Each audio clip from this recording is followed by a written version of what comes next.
Qué triste se oye la lluvia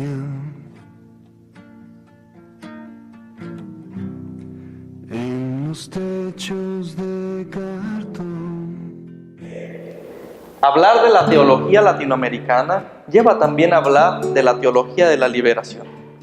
Por primera vez en su historia, nuestro continente tiene una reflexión propia, desencarnada de la reflexión europea, pero encarnada en la realidad en la que personas y pueblos viven en este continente.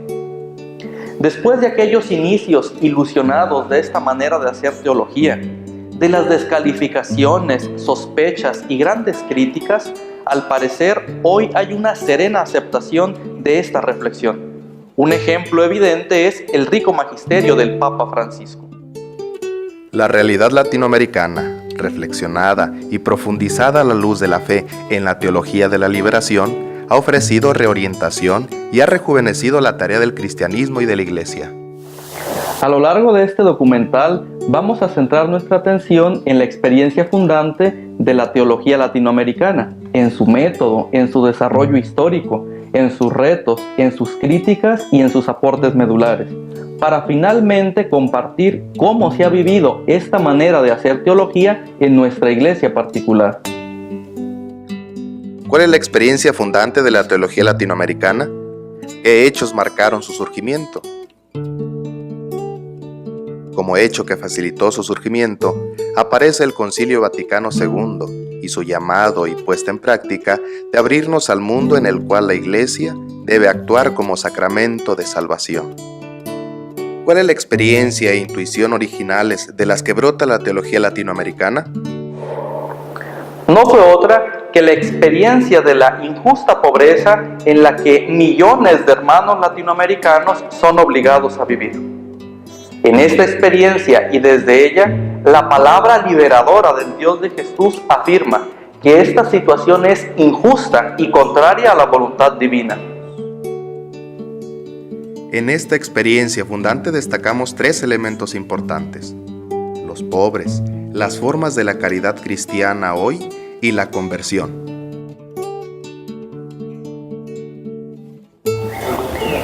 Sin duda, el nacimiento de la teología latinoamericana fue favorecida por el Concilio Vaticano II y de su llamado de abrirnos al mundo, donde la Iglesia debe de actuar como sacramento de salvación.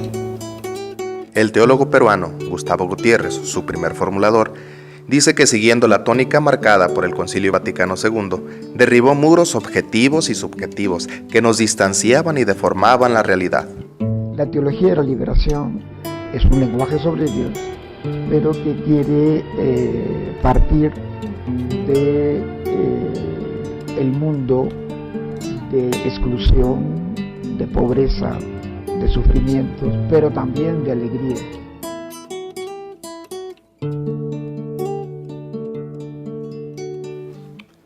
Nacida en América Latina, que venían ya fraguándose, como hemos señalado, y se consolidaron tras el Concilio Vaticano II y su aplicación para América Latina, en Medellín, y las comunidades eclesiales de base que surgieron en Brasil en los años 60 del siglo pasado. Corrientes coincidentes al decir que el Evangelio exige la opción preferencial por los pobres, echando mano de las ciencias humanas y sociales como método de apoyo a esa opción evangélica, en una época que estaba dominada por la Revolución Cubana y la Guerra Fría.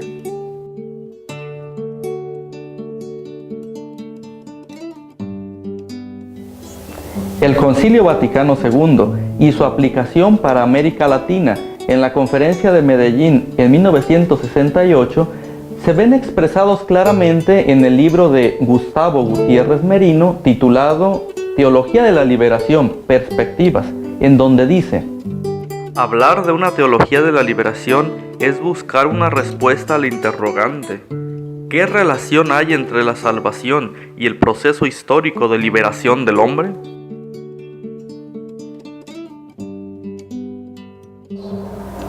La teología latinoamericana, más que una nueva corriente, es una metodología distinta: ver, juzgar y actuar. Ver la realidad de este continente americano agredido y dolido. Juzgar a la luz de la palabra de Dios. y actuar para transformar esta realidad injusta.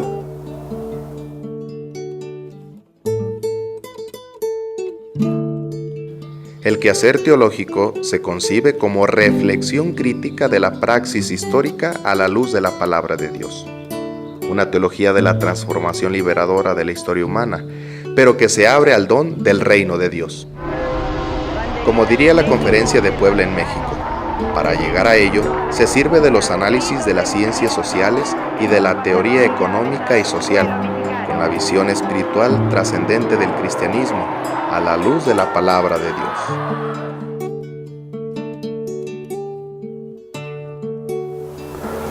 El acontecimiento central para que nazca la teología latinoamericana es a partir del Concilio Vaticano II y su aplicación en Latinoamérica en Medellín. Como hemos dicho, el punto de partida para la teología latinoamericana o teología de la liberación es a partir del libro de Gustavo Gutiérrez, Teología Latinoamericana, Perspectivas. Es lo que empujó a la teología latinoamericana a reflexionarlas a la luz de la palabra de Dios y la vida de Jesucristo para comprender nuestra misión.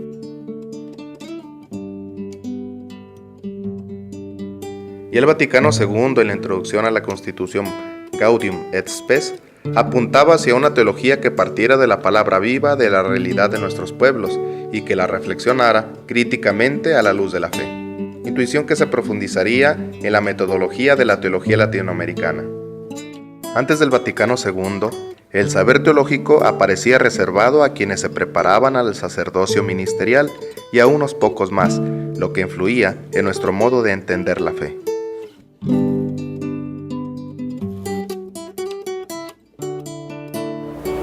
El Concilio Vaticano II, en la introducción a la Gaudium et Spes, invitaba a que se hiciera teología desde el lugar en que se vive la persona. Es por eso que en América Latina la teología se hace desde el lugar de los pobres. Las venas abiertas de América Latina fueron la matriz donde se elaboró la teoría de la dependencia, que se concentró en mostrar las causas profundas del empobrecimiento de la mayoría de nuestros pueblos. Nuestra situación de explotación no era casual, sino causal.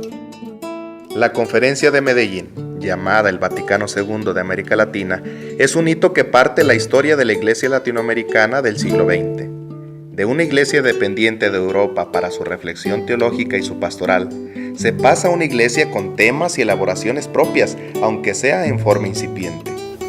Los temas nucleares de Medellín fueron los pobres y la justicia, el amor al hermano y la paz en medio de una violencia institucionalizada, la unidad de la historia y la dimensión política de la fe. El trabajo de Gutiérrez Merino tiene carácter de paradigma para entender y juzgar lo que se entiende por teología latinoamericana y así diferenciarla de otras reflexiones teológicas. La década de los 70 del siglo XX será el escenario del crecimiento de esta reflexión. Aquel grupo de Segundo Galilea, Assmann, Míguez Bonino, Gustavo Gutiérrez y otros, que ayudó a gestar la teología de la liberación, se sumaron en la década de los 70, entre otros, varios teólogos de gran valía como los hermanos Leonardo y Clodovis Boff, Raúl Vidales, Ronaldo Muñoz, John Sobrino, Pablo Richard, Enrique Dussel, Ignacio Ellacuría y otros. En medio de un ambiente de sospechas, desconfianzas y persecución, en Puebla, la teología latinoamericana es acogida. Ese proceso del pueblo que nos cuestiona y los pastores que lo alientan llegó a tener un modelo en Monseñor Romero, obispo y mártir. Desde su muerte el 24 de marzo de 1980, no solo el pueblo salvadoreño, sino el pueblo latinoamericano lo reconocen como ejemplo de pastor. Su vida, su compromiso, su palabra, cuestionan y alientan la evangelización. Hermanos, son de nuestro mismo pueblo, matan a sus mismos hermanos campesinos. Esta manera de hacer teología y de la que ya hemos trazado un bosquejo histórico también impactó a nuestra iglesia particular. También aquel grito de opresión suscitó agentes de pastoral liberadores. Recordemos que nuestra amada diócesis de Tepic es una iglesia particular centenaria que ha sido testigo activo del caminar de la Iglesia Universal. La diócesis de Tepic fue creada el 23 de junio de 1891 por el Papa León XIII. Su octavo obispo es desde el 30 de marzo de 2012, Monseñor Luis Artemio Flores Calzada. Pues a partir del año 1970, que se dio a conocer la renuncia por motivos de edad de Monseñor Anastasio Hurtado, que había sido el obispo de Tepic desde 1936, llegó Monseñor Suárez Rivera, don Adolfo, y él venía con una experiencia latinoamericana muy peculiar por haber estado en Chile en un instituto sobre catequesis.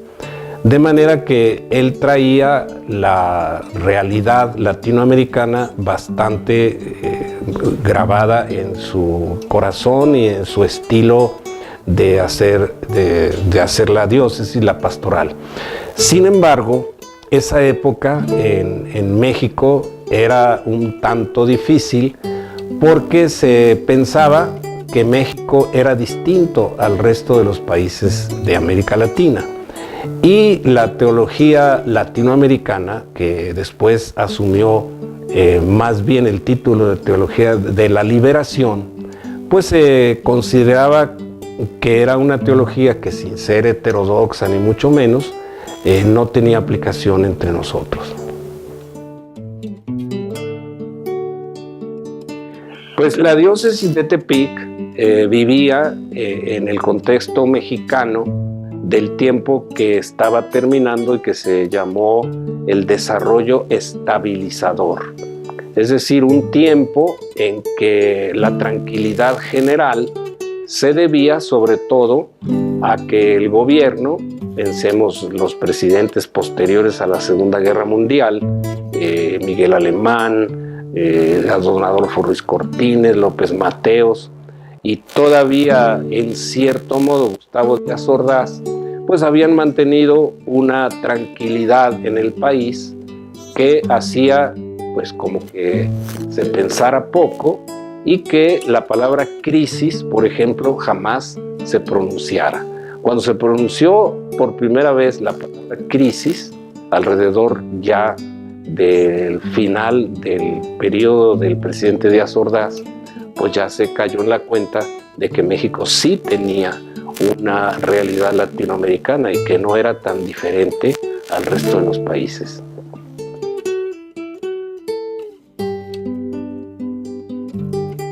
Al intentar hacer un relato desapasionado de la teología latinoamericana, debemos reconocer que ha reorientado y con ello rejuvenecido la tarea de la Iglesia y también su comprensión por parte de grandes sectores de la sociedad, alejados o decepcionados de la Iglesia. Lo que comenzó siendo fundamental para esta reflexión encarnada en nuestra América Latina, dolida, maltratada y pobre, ha sido también aceptado en la Iglesia Universal. El Papa Francisco, casi recién elegido, decía a los periodistas que estaban reunidos para una de sus primeras apariciones públicas: come vorrei una chiesa povera e per i poveri.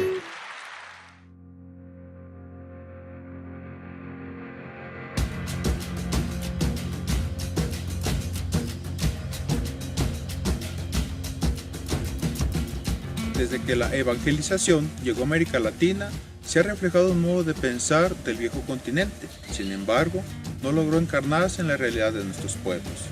La teología latinoamericana busca incidir en la realidad social y de la Iglesia, la promoción humana, de justicia, de paz, la familia y las motivaciones de la misma Iglesia, especialmente destacando su preferencia por los pobres.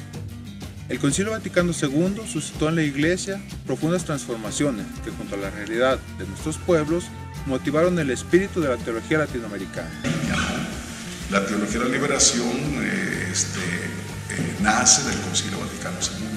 Hay dos grandes movimientos de renovación de la Iglesia. Uno es el movimiento de liberación y otro es el movimiento de renovación, carismática del Espíritu Santo. Son dos grandes movimientos surgidos en el Concilio. Lo que la teología de la liberación nos hace es ubicarnos en la realidad. A partir de ahí, porque es ahí donde Dios vive. En los años del 80 aproximadamente estuvo muy en auge, particularmente en Centroamérica. De ahí hubo una influencia hacia México. El documento de Puebla recoge ya, que se fue en 1979, entonces ya en esos tiempos recoge toda esa mentalidad y que quedó muy bien plasmada en ese documento, en donde se hablaba mucho sobre la importancia de vivir en comunión. Se marcó mucho la necesidad de que la Iglesia en América hiciera una opción preferencial por los pobres.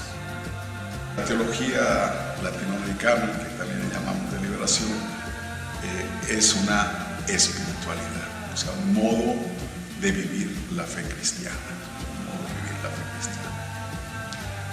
Es una espiritualidad porque tratamos de dejarnos guiar por el Espíritu de Jesús. Es el Espíritu de Jesús el que nos guía, nos anima, nos impulsa, nos direcciona. Y ese Espíritu de Jesús pues es el Espíritu del Evangelio. Y yo creo que nuestra diócesis llega a través del documento de Puebla, los obispos de América Latina que se reúnen reflexionando, y la iluminación que dan no solamente a nuestra Dios, sino a todo México, es de esa búsqueda de un Dios que dé esperanza a los más pobres, a los más tristes, a los más sufrientes. Tú veías en los grupos de la iglesia, por ejemplo, mucha gente buscando conocer análisis de realidad, haciendo estudios de sociología, preocupándose por que hubiera servicios públicos en los pueblos, por tener una vida más digna, no solamente salvar el alma, sino por unir al alma al cuerpo y salvar a los dos, el cuerpo y el alma juntos como persona humana. El Concilio Vaticano II redescubre la dimensión profética y la dimensión social redescubre. Ya había documentos de los papas sobre la pastoral social, la doctrina social de la Iglesia, pero como que da otra vez elementos para que el laico y el sacerdote vea esa dimensión no descuidada, pero sí quizá poco practicada, de promover el bien social también como un signo del reino de Dios en la tierra. La teología de la liberación llega como influencia a México y consiguientemente a nuestra diócesis, manifestándose de diversos modos y en diversos movimientos a los que se unieron algunos sacerdotes, religiosas, laicos, provocando con ello la toma de conciencia de la necesidad de la prioridad por los pobres, una realidad latente en nuestras comunidades.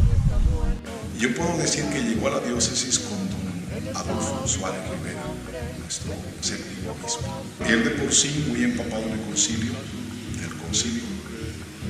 fue promotor, impulsor del Concilio Vaticano en las diferentes diócesis de México. Él tenía un equipo que se llamaba el UMAI, la Unión de Mutua Ayuda Episcopal, UMAI, una cosa así. Y ellos andaban asesorando a la diócesis que querían implementarse con las luces del concilio. Ellos iban a dar cursos, talleres a diferentes diócesis. Con el tiempo los hicieron obispos a 3 del equipo, y uno de ellos fue don Adolfo, obispo de Tepic. Y cuando él llega, quiere impulsar, promover el concilio aquí. Lástima que estuvo nada más 10 años. En algunas comunidades parroquiales también se trató de promover ese tipo de teología y movimientos, aquí en Tepic, concretamente en el Rodeo, en la parroquia de la Sagrada Familia, y luego en la colonia 2 de Agosto, también allá en esta otra colonia, ¿cómo se llama? La Prieto Crispín, me parece. Nos sumamos a ese esfuerzo organizativo para sacar a las familias de las vecindades y poderles ofrecer un terreno, un lote donde podían construir sus casas. Se negoció con el gobierno, como nos engañaron, 9 meses duramos en eso y al final no nos dieron nada y por eso se decidió invadir. Y así nace la colonia en 2 de agosto. Nace el 2 de agosto para 2.260 familias, 2.200 lotes, todos iguales, 8 por 16. Nos apoyaron a hacer las mediciones los estudiantes del tecnológico, que ya estaba el tecnológico funcionando en las orilladas al lado de Cañaverales. Ellos con sus profesores nos ayudaron a urbanizar. Se urbanizó muy bien porque se hizo con toda la técnica, ¿verdad? Y en esa colonia pues se crearon pequeñas comunidades de base en los diferentes sectores que a la vez eran activistas en el movimiento popular. Y así combinamos muy bien la fe y la vida. En 2 de agosto concretamente fueron 10 años de luchas, de gestas para obtener sus beneficios, pues era una mezcla entre lo político y lo de teología de la liberación. Realmente no se sabía hasta dónde era una cosa y era la otra. Aquí en la diócesis, en esos años, hubo la efervescencia. Había muchos inquietos, particularmente algunos presbíteros, algunas religiosas, algunos laicos. Y también en el seminario se trataba como de atizar, de que los seminaristas hiciéramos nuestro ese tipo de pensamiento. De hecho había un grupo grande de sacerdotes, religiosos, laicos que se reunían periódicamente y que se llamaba el Grupo de Ayuda Mutua. Esta reflexión teológica se concretizó mediante acontecimientos con nombre propio. 2 de agosto es una colonia que manifiesta lo sucedido en la época. La invasión que le dio origen fue un reflejo de la búsqueda de la dignidad del hombre, el deseo por ayudar a los que no tenían nada y la toma de conciencia que los impulsó a mejorar su vida. Y eso dio esperanza a muchas personas y a muchos clérigos también y a muchas asociaciones religiosas como monjitas. Había mucha gente con esa buena idea de buscar el reino de Dios desde esta tendencia de que no es un Dios que está privilegiando, sino que quiere mucho a la gente que lo necesita. Es el Dios de los necesitados más que los privilegiados, pues. Había sacerdotes que eran muy honestos y que ofrecían su trabajo y era gratuito totalmente y comían lo que se les pudiera ofrecer y ellos decían, deme frijolitos, con eso tengo. O sea, era una mentalidad distinta a este tiempo. Yo no juzgo a este tiempo, pero era muy distinto y bueno, ya lo anunciaremos ya pues con la visión de política que tenemos hoy día. El padre Toño Cortés también impulsó y trabajó añadir 10 años en la penal con la gente más pobre, entre los pobres, ¿no? Pero en sus comunidades él impulsó las comunidades de base también, ¿verdad? Y el fundador, digamos, el padre Alfredo Inda se quedó como 17 años allá en Chiapas y por eso ya no estuvo integrado en el proceso de CEPS de aquí de la diócesis. Pero sobre todo las hermanas, la Madre Inmaculada con su testimonio tan claro, su entrega, su sabiduría, la Madre Sor Virginia y sus hermanas Hijas de los Pobres con testimonios muy radicales de misericordia, de solidaridad con los más necesitados. Ellas no solo en el asilo, sino también en la colonia Tierra y Libertad que me tocó fundar también. Como congregación venía de una experiencia muy fuerte de inserción entre los pobres, elemento, práctica que brota de la teología de la liberación, aunque como carisma pues nuestra opción es por los pobres y tiene que ser radical. Padres como nuevos, como Efraín Martínez, platicar el 2 de agosto él estuvo cuando era Cartolandia, era gente refugiada buscando un pedacito de terreno. Después se politiza mucho diciendo que estaban robándose terrenos, que eran gente rica. No sabemos, pues, pero la actitud del padre era de recibir. Hubo problemas una vez políticos, lo persiguieron hasta ahí. No le tocaba nada, pero lo recibió. Le dijeron, padre, saque a la gente, y dijo, no se van a quedar aquí. Muy en la línea de Monseñor Romero, que van a ser santo, de Arturo Lona, obispo de Cuernavaca, que también lo suspendieron por eso. Padre Gabriel García Ponce, el padre Jaime Paredes, Fidencio González, Ibarría. Esos padres, así que me acuerdo, así mucho andaban en esos grupos que tenían una unión de ayuda mutua, se llamaban. Se juntaban con un jesuita, Javier Sarabia, que es escritor de libros, Guillermo Silva, Garza Evia. Eso, yo creo que los jesuitas trajeron mucho también esa línea y que a muchos nos gustaba, pues. Con marchas, con plantones participábamos nosotros solidariamente, nunca como directivos, nunca discursando, siempre acompañando, porque al fin y al cabo las necesidades que la gente tenía de servicios básicos, agua, luz, drenaje, escuelas, etc., también era de nosotros, las religiosas y mías. También yo tenía necesidad de agua, de luz, de drenaje, etc., y de esa manera marchábamos con ellos, reclamábamos con ellos, y también cuando había necesidad de hablar con el gobernador, pero como colonia también nos hacíamos presentes como uno más de los colonos que necesitaban de los servicios básicos. Pero como diócesis había esa apertura, a la vez que había la apertura a las comunidades de base, era mucha crítica a la vida consagrada. Éramos las monjas del Morral con la Biblia y el proceso en el Morral. Nos catalogaban,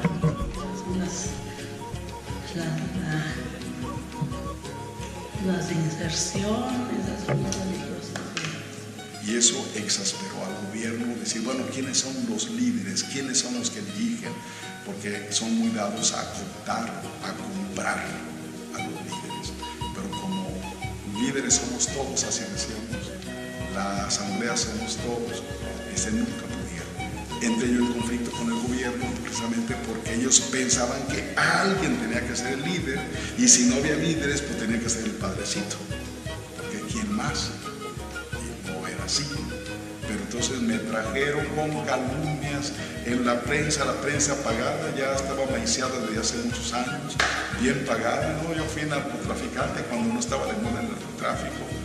Yo era peleador, golpeador, yo traía guardaespaldas, golpeamos policías en una cantina donde nos fuimos a emborrachar, en fin. Y lo más triste es que vendían los periódicos con bocina, voceando, leían parte del escrito en la colonia 2 de agosto, y lo más doloroso todavía, iban a venderlo a mi pueblo Santa Isabel, donde estaban mis padres. Acusado de ladrón, acusado de todo lo que ustedes se puedan imaginar, por parte del gobierno que pagaba los medios para que sacaran eso. Provocó cambios en nuestra iglesia en todos los sectores, y en la iglesia, por supuesto, que se empezó a ver una cierta sospecha de ser como antagonista al gobierno. Pero no es por ahí, pero así se interpretó, porque había una iglesia más comprometida con la gente necesitada y más congruente. Nos tenían observadas, y que en una reunión del Congreso, pues ahí salió mi nombre. ¿Ves?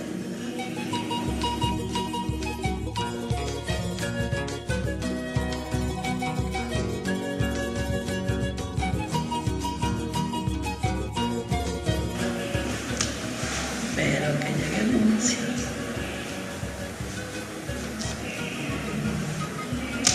Algo le dijo a don Alfonso muy fuerte, que le dijo, espera hasta aquí, no nada de estas cosas. El señor Alfonso, cuando nosotros llegamos, era de que venía muy seguido. Aquí desayunaba, nos esperaba, a que terminábamos de bañar a los abuelos, a que se acostaba, había una barra ahí, se acostaba y de repente dejó de venir. Nosotros nos fue conociendo, éramos las mismas hermanas de las otras que estaban. Entonces fue una experiencia pastoral desde mi punto de vista sumamente evangélica, muy limpia, muy pura, con muchos sufrimientos. Hubo amenazas, no solo amenazas de muerte, sino mi cama me la balacearon en la noche, una noche que yo llegué tarde por estar con la sierva de los jueces en el equipo, y todo balaceado, el colchón, la almohada, mis libros. Gracias a Dios, como las madres, las siervas, hasta que acostaban a los viejitos, después de las 10 quedaban libres para las reuniones del trabajo pastoral de Tierra y Libertad, donde yo también era responsable. Cuando yo llego a la 2 de agosto, pues está todo balaceado, pero no estaba a oscuras donde yo vivía. Casa de cartón, pues es fácil hacer pedazos. A pesar de que el movimiento trajo cambios positivos porque las personas buscaban transformar su vida desde el Evangelio, hubo quienes aprovecharon de la espiritualidad del movimiento para sus propios beneficios. De esta manera se fueron mezclando poco a poco algunas ideas políticas. La intención y la teología sin duda que ha sido algo muy bueno. El detalle estuvo en que esta teología inmediatamente se mezcló con el elemento político, y entonces ya no se supo en qué momento realmente una cosa se mezcló con la otra. Al grado de que llega el momento en que parece ser que esta teología es más guerrilla que una verdadera teología y experiencia de iglesia. Y de ahí pudiera estar el riesgo de que se haga una teología como muy subjetiva.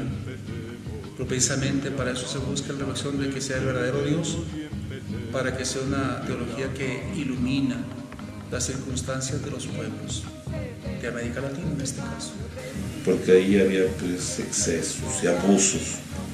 En el templo, por ejemplo, llego y me encuentro unos murales donde en vez de haber imágenes de santos, de la Virgen o de Jesucristo, me encuentro con que están líderes guerrilleros, activistas sociales. Cuando llego yo a la 2 de agosto en el 2002, octubre del 2002, el día 27 de octubre, lo primero que la gente trató de encontrarme a mí era el color político. En ese tiempo ya 2 de agosto se había convertido en una colonia eminentemente perredista, y en donde los líderes de colonia, líderes políticos, líderes del PRD, se habían apoderado prácticamente también de la vida de la iglesia. Mi misión fue entonces desarticular todos estos grupos o desactivar esa injerencia de sus líderes en la vida de la iglesia. La iglesia tenía que tomar su independencia y su autonomía, una separación muy sana que era necesaria. Recuperar la vivencia fraterna, la vida de la comunidad, la ayuda fraterna. El problema estuvo pues en que se politizó esa teología. Finalmente, el centro de la reflexión es que el Evangelio exige la opción preferencial por los pobres, una teología de la transformación liberadora de la historia humana, pero que se abre al reino de Dios. Ha sido una experiencia maravillosa de inserción, es un valor muy importante dentro de la espiritualidad liberadora, el valor de la inserción, el estar con los pobres es un privilegio para nosotros. No queremos parroquias pingües, no queremos parroquias bien montadas, porque estamos convencidos de que, como dice don Pedro Casaldáliga, obispo de Sao Félix de Araguaia, que todavía vive, dice: ninguna sinagoga bien montada es capaz de entender a Jesús. Entonces vamos a las periferias, vamos a donde no hay sinagogas bien montadas y a crear comunidad. los pobres nos están urgiendo por su situación de migración o de pobreza.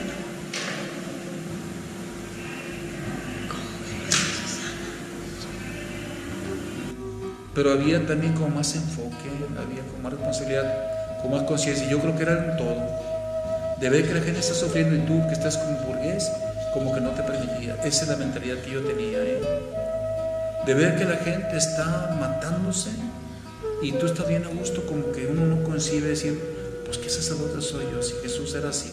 Nos toca asumir, vivir y transmitir la fe de la Iglesia. La Iglesia debe ser servidora del reino, instrumento que construya el reinado de Dios. Si no busca eso, la Iglesia no tiene razón de ser. La Iglesia no existe en función de sí misma. La Iglesia existe en función de la salvación traída por Jesucristo, signo y sacramento de la salvación. No, por eso el Papa Francisco habla de que tenemos que renunciar a la autorreferencialidad, de estarnos viendo más el ombligo, de buscar nada más el bienestar de la Iglesia como tal. No, nosotros somos servidores del mundo, servidores de la sociedad, hacer que en la sociedad acontezca el reino, que reine Dios, que es vida abundante, que es amor, que es fraternidad, que es justicia, que es paz, que es gracia, que es santidad, que acontezca en la sociedad. Para eso es la Iglesia. Ciertamente creo que la Iglesia hoy día la amo. Yo creo que hoy día estoy enfatizando más lo espiritual, lo litúrgico. Y estamos descuidando ahora al revés, lo profético y lo social. Pero hay que ayudar al hombre que se salve integral. El hombre histórico, el hombre cuerpo y alma y espíritu. No solamente preocuparnos por la salvación eterna, sino porque, como dice el Papa, porque viva bien. Viva bien. Que no lo mismo que se la pase bien, que viva bien. O sea, con dignidad, con respeto, con cariño. Que nosotros seamos los que ponemos el ejemplo del amor de Dios a los demás. Que es bien difícil porque cada quien entendemos diferente. No sean del mundo, ustedes son inteligentes. No sean del mundo, porque el común es del mundo. Salen, pero con sus trajes elegantísimos, bonitos, de ornamentos de lo más elegantes, y uno tras otro, y buenísimos para la liturgia y malísimos para evangelizar. Siempre libre y siempre fiel. Eres libre si vives el Evangelio. Y vas a ser fiel a la Iglesia viviendo el Evangelio, traiga las consecuencias que traiga.